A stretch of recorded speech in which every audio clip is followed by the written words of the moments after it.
Hello, friends. Welcome back to the Money Bear. This is your host, Chloe Daniels, better known as Clo Bare Money Coach. And I'll be curious how the sound is in here because I am currently in an Airbnb and it's got really high ceilings. It's like an open floor plan. So I feel like it might echo a little bit. And then on top of that, my cat, Cash, just got the zoomies. So you guys might hear a little bit of animal noise in the background, but see, there he was. I don't know if you guys heard that or not, but he's living his life, living his best life, running around like a crazy person or a crazy cat. So that's what we got going on.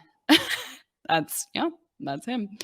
Uh, so you may have noticed that I just said that I'm in an Airbnb. I think I've talked a little bit about kind of the burnout I've been feeling and the just overall exhaustion that I've had lately.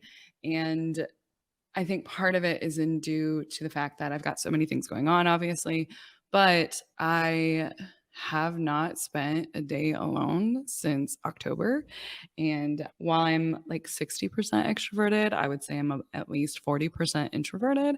And that makes it difficult when I am spending literally no time alone. So because of that, I was like, well, how do I get that? Like, do I go on a trip? And I was like, I don't really want to go on a trip because then I have to reschedule things. I got to change everything around and got to get rid of my routine. And that's part of the problem is that I've been traveling so much lately.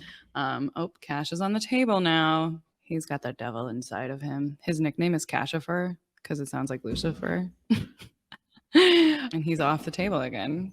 I don't know if you guys can hear this in the background or not, but it's kind of cracking me up. And you know when like cats get the zoomies, their like ears go straight back and they just look possessed.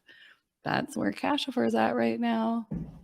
Which zoomies are a good thing though, right? I've heard that zoomies mean they're happy. And if they don't get the zoomies, then there's something wrong. So I mean, he looks happy despite being slightly possessed. Anyway, so I didn't want to book another trip because I am exhausted and I'm tired of traveling. And that's kind of the last thing that I want to do. And so I was like, well, let me just look to see if there are any like Airbnbs in my area that I could rent a house, have some space, and just like chill out and be Chloe for a week. And I found this place that I'm staying in right now. It is literally like 3 minutes away from where my parents live.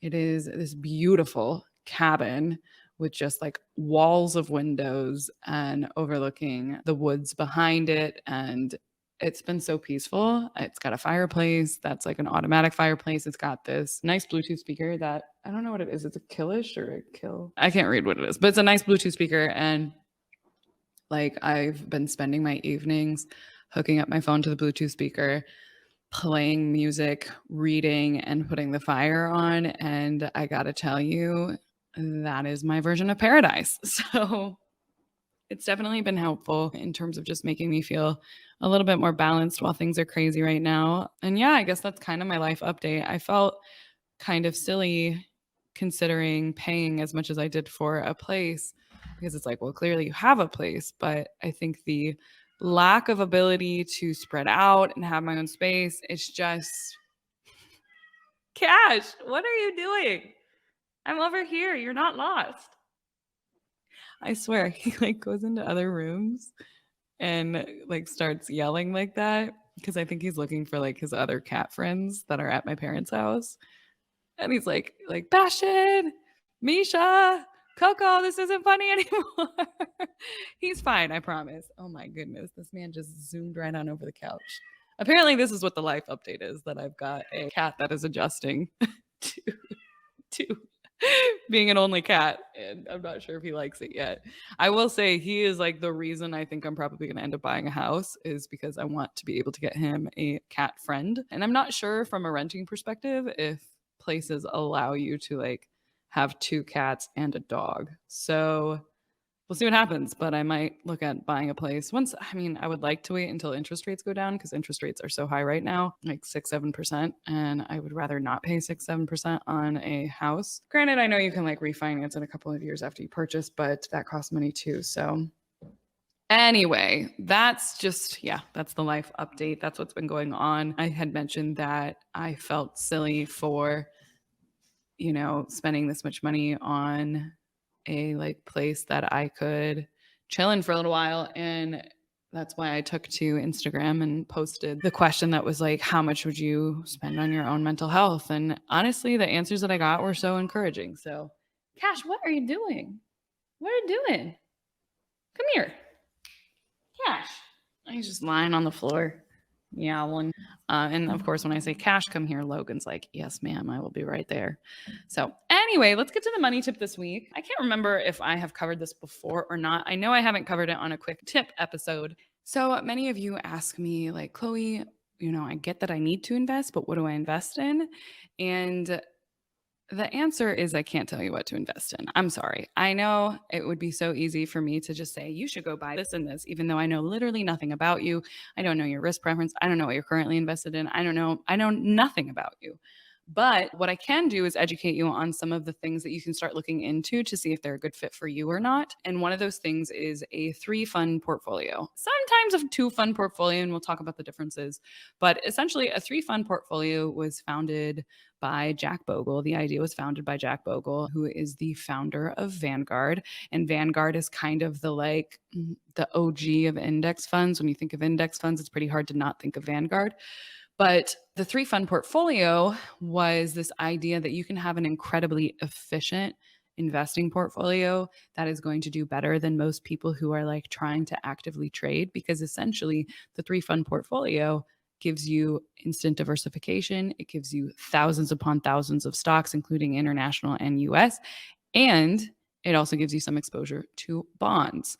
Now, the way that you do it is you focus on one total stock market index fund, which is going to be the US stock market.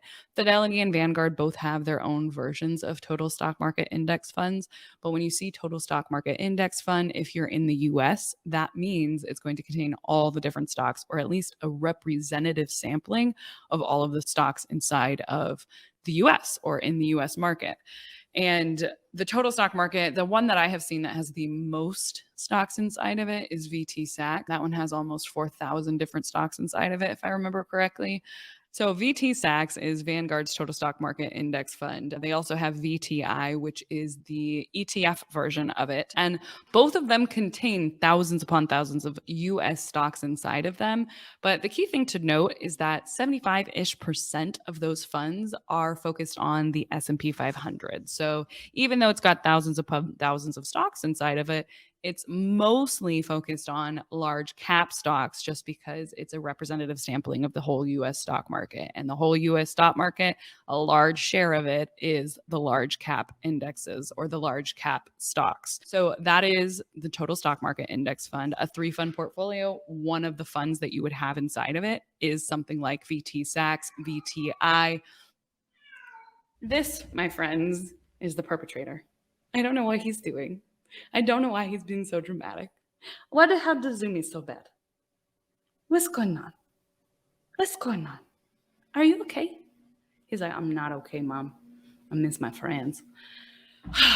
We're going to get through this episode, I swear. So one of the funds is that fund. It is the total stock market US index fund. Now, I mentioned 2 from Vanguard just because those are the first that come to mind, but there are total stock market index funds at many different brokerages. There are many different ones out there.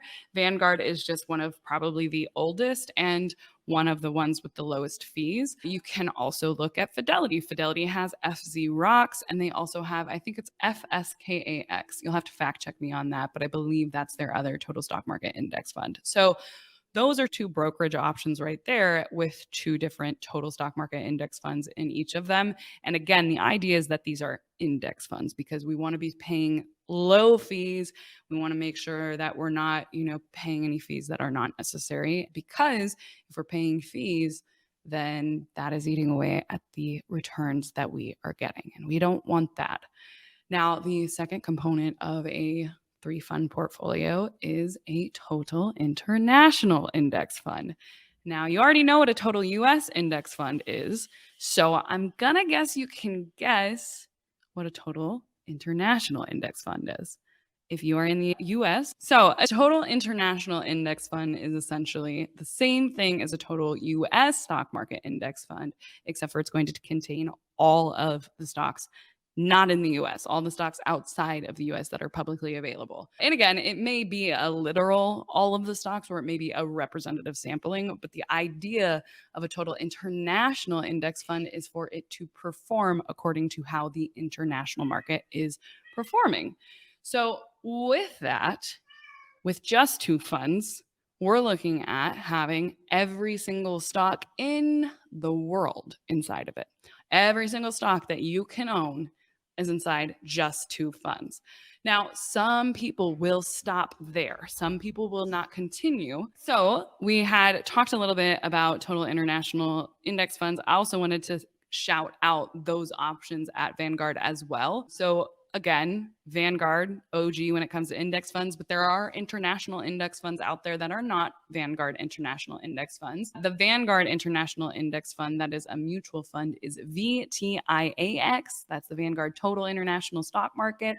And then in terms of the ETF version, you've got VXUS. So those are two available at Vanguard. And then Fidelity also has them. I got to look up the ticker symbols though. So let's see here. Fidelity International Index Fund. You guys see what I'm doing?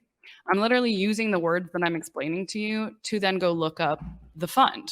That's literally how easy it is to find index funds. If you know what you're searching for, whether it's an S&P 500 index fund, whether it's a total stock market index fund, total international index fund, total bond index fund, whatever it is as simple as searching your brokerage and searching those keywords of Fidelity Index Fund. Like, I just want to highlight that because it's like nobody has a bajillion different index fund ticker symbols memorized. So when you're trying to look for something, it's like, all right, let me just go search this, right, Cash? So the total international index fund for Fidelity is FSPSX, and that is a mutual fund, but it has no minimums to invest in that. You can invest as little as $1.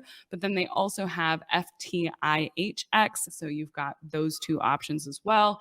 And then they also have a free total international index fund that complements FZ Rocks, which is their free total stock market index fund. And that is, what was it? Do they not have it anymore? No minimum index funds. Their total international index fund that is free is called FZILX. So that's three right there just from Fidelity. And there's three different options for you to check out. Now, I know having options can be confusing. I wouldn't spend too much time thinking about it. If you look at the average annual returns of each of these funds, you're going to see that they're all pretty similar. They're all performing how they're supposed to, which is according to the international market. So that's the first two funds in a 3-fund portfolio. You've got the total US stock market and you have the total international market. Now, the third fund is optional for some people. So the third fund is having a total bond market index fund. So a total bond market index fund, can you guess what it is? It's going to have all the different bonds in the US market, if you're investing in the US, in one bond fund. Now, it's going to have a mix of like government bonds. It's going to have a mix of corporate bonds, but it's going to have, I think it's got thousands, if not, like, let me see how many thousands the Vanguard one has. Seriously, can't believe how crazy my animals are being. But again, it's not that they're being so crazy. It's that they are just, their sound is so much more elevated here. So, but anyway, okay. So for the total bond fund, now keep in mind, bonds are really used for wealth preservation. So somebody who's investing in their 20s or 30s may not have this fund in their 3-fund portfolio. They may start off with a 2-fund portfolio and eventually move into a 3-fund portfolio. It all depends on where you're at in your journey. Like if you have nothing saved and you're not at a wealth preservation stage, then you're probably not going to be having a huge allocation in bonds, but you may have a little bit just to kind of help even out the performance of your portfolio. It just depends on you and your goals. But the total bond market index fund from Vanguard is VBTLX, and that has over 10,000 different bonds inside of it. Kind of cool. Can you imagine trying to go buy 10,000 different bonds? The amount of time, the amount of money, the amount of like ridiculousness that would take is just it's silly. And then the ETF version of that same thing is just BND, which is pretty easy to remember because bond, remove the O, and you got BND, Vanguard's Total Bond Market Index Fund. Now, again, you guys know my two favorite brokerages are Fidelity and Vanguard. So let's look at Fidelity's index funds that are focused on bonds. They do not have a Fidelity fee-free bond index fund, but I mean, their fees on their regular bonds are the regular bond funds are also not bad. So, for example, you've got the Fidelity US Bond Index Fund, which is FXNAX, and that is a fee of 0.025%. They've even got, if you wanted to also get some international bonds, they've got FBIX, which is just the Fidelity International Bond Index Fund with 0.06% fee. Now, to give you an idea of how many bonds we're looking at in the Fidelity Bond Fund, we're looking at FXNAX and FXNAX. Let me pull it up. FXNAX has, how many bonds do we think it has? Do we think it has anywhere close to 10,000? Also, this fund, I love analyzing funds. I think it's so interesting just reading about these different funds and seeing how long they've been around, because I would have thought that Vanguard had all of the oldest index funds, but Fidelity has some really old index funds like from the 80s. This particular fund, FXNAX, has been around since 1990, which is wild. I went over to composition and I wanted to see how many different holdings they have inside of it. And am I seeing it? I don't know if I'm seeing it. Not that it's important to know the exact number of bonds inside of a portfolio, but I do think it's interesting and it helps give you some perspective of just how massive these are, how many different things are inside of one thing, and how to buy it yourself, it would be so difficult. I don't know why I'm not seeing it right now, but usually, oh, here we go. Wow, I'm like asleep today. So this fund, it's got 9,218 holdings inside of it. So that's 9,218 different bonds inside of this. Now, that's going to be, again, government bonds. It's going to be municipal bonds. It's going to be corporate bonds. So you get a little bit of everything inside of there. So that's your 3-fund portfolio. Like I said, you have the option of doing a 2-fund portfolio for a little bit and eventually moving into a 3-fund portfolio if you wanted to keep things simple. And really, with Vanguard funds and Fidelity funds, you could even do a 1-fund portfolio because they have a global index fund, which global means it's going to have all of the different stocks inside of it. So, and that's international or US. So you can make it as complicated or as simple as you want it to. I think there's this misconception that you need to have a bunch of different funds inside of your portfolio, and that's just not the case. You can have a really great performing portfolio with 1, 2, 3, just a handful of index funds or a handful of funds in general. So that's why I like the 3-fund portfolio, because I think it really helps break things down for folks who maybe don't want to use a target date fund because they don't like how much international or they don't like how many bonds are inside of those portfolios and they think they're too high of fees. So they want to go out and make their own. Well, this is a really great option for that, is your ability to create your own custom fund, still just using only 2 to 3 different funds.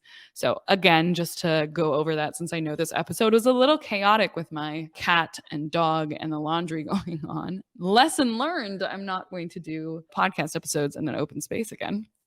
I will lock myself in a room. But what was I going to say? I was going to say, so to review, a total international index fund is going to be one part of your 3-fund portfolio. A total US stock market index fund is going to be another part of your portfolio. And then the 3rd fund inside of the portfolio is going to be a total bond portfolio. Again, that's a total US bond portfolio. It's not an international bond portfolio. So you do want to keep that in mind. But let me just recap one more time. Total US stock market index fund, total international index fund, and total US bond fund. And boom, you've got a seriously diversified portfolio only using 3 funds, and it's low cost.